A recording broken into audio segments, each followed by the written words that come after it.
Той е богат. Не вика, що не. Разчита от нас бедняците да печели.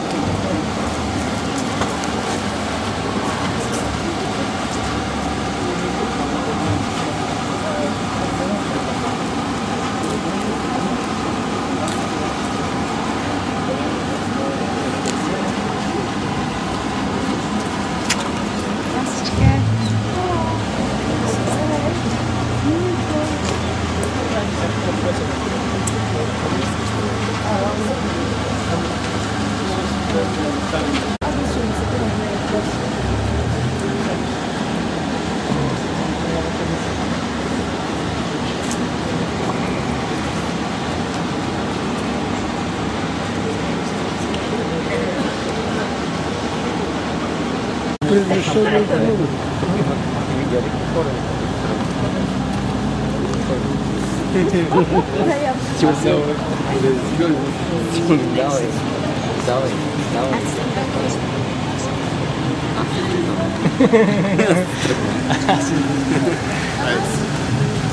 Така.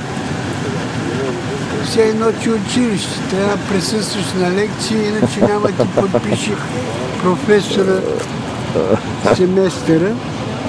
И какво мислиш? Тя пък беше една добра жена, казва, който иска да идва, който не. И аз се възползвах, защото не обичам да слушам. Аз и гимназия никога не съм се използвал.